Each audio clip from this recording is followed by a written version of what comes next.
The refreshed 2025 Ford Explorer comes with an all-new, horizontally mounted infotainment system. So if you just got yourself a new Explorer, this video is going to help you figure out how to use the center infotainment screen, the gauge cluster in front of us, show you how to pair up an iPhone, Android, use Android Auto, Apple CarPlay, all those good things, and try to answer any questions you might have about your new Explorer. First things first, if you did just get yourself the car, congratulations. Or if you're driving it for a little while, either way, I highly recommend you spend some time static, parked in your driveway or your garage or somewhere safe, and get to learn your vehicle. It's going to help you enjoy the car that much more. Now, before we get into the two screens, let's take a look at some of the controls around the cabin. Starting around the left, you've got your seat memories, your window controls, your lock and unlock. Over here, you've got lights and the ability to open the rear hatch, as well as brighten or dim your center screen, and probably actually both screens. Then on the steering wheel, we see nice physical controls. I'm glad Ford hasn't gone to any sort of haptic controls on in here. You've got volume, cruise control, track selection, voice commands, we'll see that later in the video, and then up, down, back, and menu button, as well as OK in the center to control the gauge cluster screen. We'll see that more in a moment. Then over in the center, lacking some controls that I would like to have, but we do have some controls down here physically for volume, as well as auto stop start. What is this? Auto parking, probably. Hazards, camera, traction control, and auto hold. Then down here in the center, we've got electronic parking brake, the shifter, and a drive mode selector. I would like to see physical controls for climate as well as track selection, but at least the climate controls stay static down here in the screen, which we'll see later on. No head-up display, even in this platinum level Explorer, but we do have this 12.3-inch high-definition display in front of us. Right now, we've got a little bit of, well, let's see if we can get back to any sort of home menu. Let's see, My View. This is essentially what you might see as a home screen, if you will, when you purchase the vehicle. We've got a customizable display in the center. I'm going to show you more of those in a moment, but up in the top left, you've got your compass. Top middle, we see the current media track being played. Top right, outside temperature. Way over on the left, we've got an analog style tachometer with a digital tachometer in the middle. Way down in the bottom left, you've got an odometer, then gear selector moving across the bottom, drive mode selected, lane keeping. We've got a fuel gauge with a distance to empty to the right of that. Moving up, digital speedometer within an analog speedometer, and then a little speed limit sign, or road sign, I suppose, right there. The middle screen is customizable. You do that with these buttons here. Let's start by going all the way back, and you see this main menu. You get options for My View, Trip and Fuel, Status and Information, Vehicle Maintenance, Audio, Phone, and then the option to turn the speedometer into kilometers per hour. So let's start in My View. This is customizable. You can have a lot of different screens here, and I believe right here, yep, configure My View, press OK to add or remove screens. Let's make sure we have everything added. All right. Looks like we can only have a number of 7 screens. So let's start by, we'll disable tire pressure off-road. We'll have trip 2. Start with those, show you everything we got so far. You can have a calm view. If you choose this, it's going to simplify the screen. You see, strip that back and just show us our digital speed, distance to empty. Moving down, we have driver assistance. This will show you information for the Blue Cruise or adaptive cruise control. Then map view. This is actually really cool because as this makes its way in, you can see a full Google Maps layout right here. Still shows you the view on the right, or the speed on the right rather, but then that's your full Google Maps, even with live traffic, like seeing that. Going back down, we see fuel economy. Further down, trip 1, showing you your fuel economy, time driven, and distance, as well as trip 2, and then tire pressures. Now, if we press and remove some of these, 1, 2, and tire pressure, we can see the other screens that are an option. We see seat belts. If you're driving with kids in the car and you want to always keep an eye on who has their seatbelt on, you can have that screen up. Above that, trailer light status. If you're trailering, it'll show you your trailer light status. Then temperature gauges. If you're towing, you also might want to have this up, your engine coolant and transmission temps. Oh, and then lastly, off-road status. If you're doing something off-road, it'll show you your pitch and yaw angles, as well as it looks like where power is being sent to each of the wheels. Moving down then from the main menu, let's go into trip and fuel. We can see individually screens for fuel economy, trip 1 and trip 2. I don't know why they break that out separately. Oh, and then under status and information, you can also individually see these screens. So I guess under My View, you can just choose what you want to see most regularly, but then within those other screens, you can get into them at different times. Then under Vehicle Maintenance, you can see your oil life and tire pressure. Saw that earlier. Back going down, you can go to Audio. You can choose different presets or switch to a different input from there. And then under Phone, you can go to your recent calls and make calls right from the center screen. Coming into the 13.2-inch center horizontally oriented infotainment screen, this is the Ford Digital Experience. It doesn't seem like they're using the Sync moniker anymore. This is an Android automotive-based system, and those are some of my favorite because of how well they work, how universal they are, and the built-in Google Voice commands. So I'm going to show you all those here in a moment. This is what your home screen is going to look like. It's actually a really nice layout. I quite like it. We've got hot toggles on the left for home, vehicle information, all apps, and then your phone projection. We're going to see in a moment if those are customizable. Over all the way at the top, we've got our digital clock. In the center, we have Google Maps and Media, as well as a little spot for the phone device up there in the top right. And then P1, that's probably the current profile. And then along the bottom, you've got climate. So this is your temperature, seat settings, you can click that. And then fan, direction, you can click that to kind of get all of the climate info up. Continuing along. One of the first things I'm going to do, I'm going to go into the settings and disable the click sound. I don't usually like that making noise. Volume settings. Tone? Nope. Where are we going to find that? Under system, maybe? Display. There we go. Touchscreen beep. It's not really a beep, but turn it off nonetheless. First, let's make our way down on the left and click on this vehicle. This is going to be a quick toggle for getting to your ambient lighting settings. We open that. Looks like we can choose between a few different colors and brightnesses. Coming back, we see hill descent control. If you're going down a steep hill and you want the vehicle to help you down, you got that. Under seats, we have the ability to change the lumbar settings and the massage. Like having that. Vehicle status, that'll show you again your tire pressure and oil life like we saw in the gauge cluster. Valet mode, you can use that, set a pin so that your valet can't get into your sensitive information within the screen. And then a quick toggle into settings. We're going to get into the settings later in the video. Coming back and moving down, let's go into these all apps. It's probably going to be a good place to start right here. Pressing Maps, you see a full screen Google Maps, and this is actual Google Maps, the same as you'd get on your phone, tablet, computer, etc. So it's very responsive. You can pinch and zoom, come all the way out, and you can see it sort of switches to a more 2D setup. You could do like that and get into north up, use it like a map, and as I'll show you later on, navigation is very simple and straightforward with it. You can see traffic already picking up, and you can set your settings for your vehicle and different preferences. If you were logged in with your Google account, it would have your personal information as well. We have this Android automotive based system in our Chevy Equinox EV, and my wife Alyssa is able to just pop in, press home, takes her right to home or to any of her recently searched locations. She really appreciates that. Coming back and going into, well, we're not going to go in, but the Play Store right here, this is how you're going to install other applications. If you wanted different media or different maps, say you wanted Waze, for example, you can install that there if you were logged in with your Google account. We'll see Google Assistant here in a little while. Under Phone, that's going to be the ability to make calls and apparently not see text messages, only make calls from here. Fair enough. Coming back, AM radio, FM radio, and Sirius XM radio. Let's take a look at what Sirius XM looks like.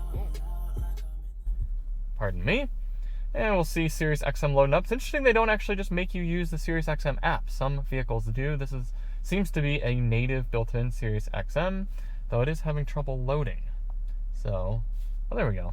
That's what a channel is going to look like. You can play, pause, change channels, favorite it, etc. You can also get to different audio inputs right there. Coming back home, Bluetooth audio, messages. This is going to be how you're going to see your text messages, but I have not given it permission from my phone. Apple CarPlay and Android Auto, we're going to see that a little bit. Alexa, you can pair this up with your Amazon account and use the Alexa Assistant. It's under the towing screen. You can add a trailer and see the trailer connection checklist. I like to have that. Coming back, we see hotspot. You can use the vehicle as a Wi-Fi hotspot for children's devices or work devices, anything you might want to provide an internet service to if you pay monthly. Owner's manual, you can open this up and search for things. Say you're having trouble with one of your doors, you could go in there and get some information about it. It's nice to have this built right in. Looks like it's responding very quickly too. I like that. It's not just a QR code in order to bring it up on your phone like we've seen from some other systems. Software updates. If you're connected to a Wi-Fi network, you could prompt for software updates. We'll skip settings for now. Games. You could actually play different games on the car right here. Like I said, this is essentially an Android tablet. USB, if you want to use a USB drive plugged in, that's where you're going to access it there. Google News, and then these are some applications that have already been installed on this car, including YouTube, WebEx, and Road Travel. All right, let's take a look into the settings menu. Now, we're not going to go through every nitty-gritty setting in detail, but I'll try to tell you the most important stuff. Under sound, this is going to be how you change your tone, your balance, your fader, your treble, mid-range, and bass, all those sound settings. You can see a more dedicated breakdown of the sound system in our B&O sound system review. Under Bluetooth, this is going to be how you pair and remove devices. I'm going to show you that later when we pair up an iPhone. Driver assistance. This is going to provide a lot of different adjustments for your cruise control, for your active safety systems. Say, for example, if you don't want to be alerted when the driver's not paying attention, you could turn that off right there. I recommend keeping most of your safety systems on. Under vehicle, we have a setting for turning the vehicle off if it's been idling for 30 minutes. Rear occupant alert. This is going to be if you leave something in the back seat, a child seat installed, for example, then it's going to beep at you. Under lighting, you can turn on or off your auto high beams and your daytime running lamps. Easy entry and exit. If you want the vehicle to move the driver's seat back and the steering wheel in when you get out of the car and then move it toward you when you start the car, you can have that on. Key detection alert. Some people get frustrated when this is on, but if you leave the key in the car and get out with it running, it's going to beep 3 times at you. You can have that on or off. Remote start, windows. This is a nice thing Fords have. You can hold down the unlock button on your key to open your windows if that's on. Rain sensing wipers, power lift gate. Locks, you want it to automatically unlock when you stop and open the driver's door. When you use the remote unlocker, do you want it to do just the driver door or all the doors? A few different settings in there. Under mirrors, do you want them to auto fold when you shut the car off? You can have that on or off. Continuing down to system, like I said, this is essentially an Android system, so you can go in here and see things like how much storage space you have. It looks like it's a 64 gigabyte system. You can do updates, change your languages, units, time, and you can also see information. And if you, fun fact, go into About and press the build number a bunch of times, you can get the developer settings. And if you scroll down, then you see developer options, just like you would on an Android device. You can play around with some of those. Most of them are pretty useless, but some fun tweaks in there. Making our way down to profile, this is going to be how you set up different profiles in the vehicle. And if you have other drivers in the household, you can have their media and climate presets all saved in there. You can change your avatar and lock those up if you'd like. Under display, you saw us turn this touchscreen beep off earlier. You can also adjust the brightness, change the mode between light and dark. We've got it on dark now, but if you change it to light, you can see seems to be having some trouble changing over to light mode. There we go. Maybe we'll do the rest of the test in light. Although auto is probably the best way to go, because then it's going to change to dark mode when it's nighttime. Coming back. We can do different themes too. Okay, so blue, copper, and green. Yeah, very nice. Blue probably looks the best for a Ford, but copper and green also have a nice vibe to them as well. And then calm screen, you can turn that on just to simplify the screen that you're seeing here. Under network and internet, if you want to pair up to a Wi-Fi network, you can do that there. 911 assist. If you want 911 to be called if you have an accident, you're going to set that up there. It pretty much auto sets up though when you pair up a phone. And that is about it for important settings. We're actually going to switch this back to the dark screen just for consistency's sake. Let's take a look now at the voice commands. You can activate them using the hot word, OK, and then Google. I'm not going to say it right now because that will activate my phone and probably many of yours as well. But you can also activate it by pressing this button on the steering wheel. Navigate to the nearest Starbucks.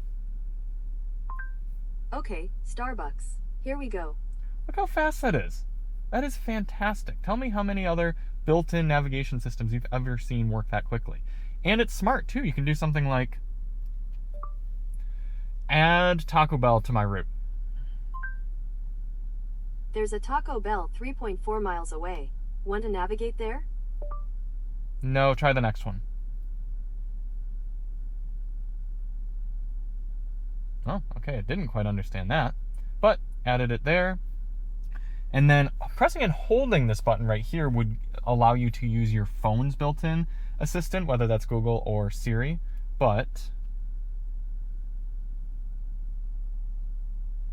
I'm just going to click it again. Cancel navigation. And since this Stopping navigation. Okay. And since this is normal Google Assistant, you can use it for other things like tell me a joke. How do trees access the internet? How do trees access the internet? How do trees access the internet? How do trees access the internet? How do trees access the internet? I think it's having a glitch. Okay.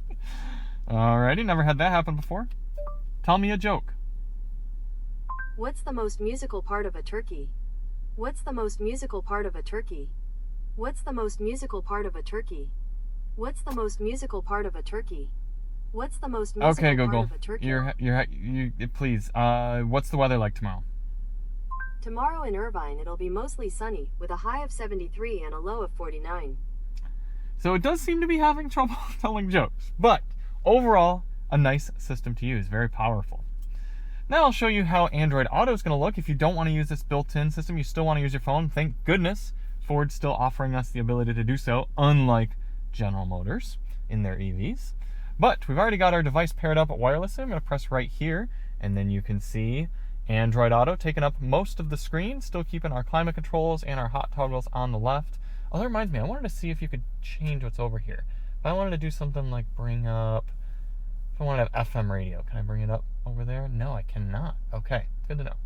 Anyway, oh, we haven't done settings screen yet. Well, we'll get back there. Anyway, back here, you can see Google Maps on the left, media on the right. We could bring up Google Maps full screen, and then oddly similar to what we already saw built into the vehicle. Let's take a look at YouTube Music. If we had YouTube Music playing, if I played this Future song I was listening to earlier, again, you'd see it playing on the right there. We can also bring up our phone and other applications. Whoops, right here. And at any time, we can press this home button and get back to the main screen. Now let's show you how to pair up an iPhone. I've got my trusty iPhone 13 mini right here. I'm going to bring that to the settings screen and then Bluetooth. And then in the car, I'm going to go to settings, scroll all the way to the top, Bluetooth, and add device. And I see Charlie's iPhone pop up. I'm going to press that. I hit pair on my phone and pair on the screen. It's so weird to pair up a Ford device and not hear the sync prompts. Allow on my phone, and then connect to CarPlay, start Apple CarPlay. Boy, look at that. Very, very easy. Coming up, taking up most of the screen, just like Android Auto. If we bring it home, we can see Maps on the left, Media on the right.